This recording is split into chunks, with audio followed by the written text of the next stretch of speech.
DJ హిట్టా పట్టా? అల్లు అర్జున్, హరీష్ శంకర్ కాంబినేషన్లో Pooja Hegde heroine గా తెరకెక్కిన డీజే దువ్వాడ జగన్నాథం భారీ అంచనాల మధ్య ఈరోజు ప్రేక్షకుల ముందుకొచ్చింది. బాహుబలి 2 తర్వాత తెలుగులో వస్తున్న పెద్ద సినిమా కావడం, అది కూడా స్టైలిష్ స్టార్ అల్లు అర్జున్ది కావడంతో మెగా అభిమానులతో పాటు సినీ ప్రేక్షకులు డీజేపై భారీ అంచనాలు పెట్టుకున్నారు. మరి ఆ అంచనాలకు తగ్గట్టు సినిమా ఉందా లేదా అనేది ఆడియన్స్ మాటల్లోనే చూద్దాం. తెలుగు రాష్ట్రాల్లో ఉదయం ఆటతో డీజే హంగామా మొదలైనప్పటికీ ఓవర్సీస్లో మాత్రం అర్ధరాత్రి నుంచే ప్రివ్యూలతో డీజే హంగామా మొదలైంది. కొద్దిసేపటి క్రితం హైదరాబాద్లోని ప్రసాద్ ఐమాక్స్లో మొదటి ఆట పూర్తయింది. ఈ షోను సినీ ప్రముఖులతో పాటు మెగా అభిమానులు వీక్షించడం జరిగింది. వారి మాటలు బట్టి చూస్తే ఫస్ట్ హాఫ్ అంతా ఫుల్ కామెడీతో సాగిపోగా ఇంటర్వెల్కు ముందు 20 నిమిషాల నుంచి అసలు కథలోకి వస్తుందట.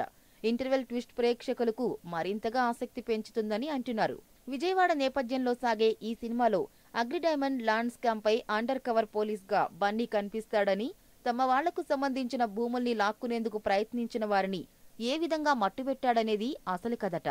ఇక రొయ్యల నాయుడు పాత్రలో రావు రమేష్ తండ్రి రావు గోపాలరావును గుర్తుకు తెచ్చారని అంటున్నారు. ఇక సాంగ్స్ లో బన్నీ డాన్స్ గురించి ఎంత చెప్పుకున్నా తక్కువేనని అంటున్నారు. గుడిలో మడిలో సాంగ్ లో బన్నీ పూజా హెగ్డే డాన్స్ చించేశారని,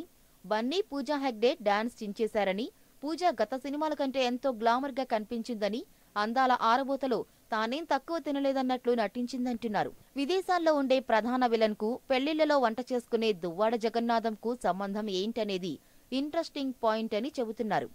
బ్రాహ్మణ పాత్రలో బన్నీ నటించిన తీరుకు ప్రేక్షకులు మంచి మార్కులే వేస్తున్నారు. అదుర్స్ సినిమాలో ఎన్టీఆర్ బ్రాహ్మణ యువకుడిగా నటించి మెప్పించినట్లుగానే ఈ సినిమాలో తనదైన శైలిలో నటించి మంచి మార్కులే బన్నీ కొట్టేశాడని అంటున్నారు. మరికొంతమంది మాత్రం యాక్షన్ అర్జున్ నటించిన జెంటిల్మెన్, ఎన్టీఆర్ నటించిన అదుర్స్ చిత్రాల మాదిరిగా ఉన్నాయి తప్ప కొత్తగా ఏమీ లేదని అంటున్నారు.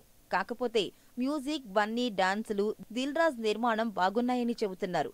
ఇంతకీ సినిమా హిట్టా పట్టా అనేది తెలియాలంటే మధ్యాహ్నం షో ముగిస్తే కానీ తెలీదు.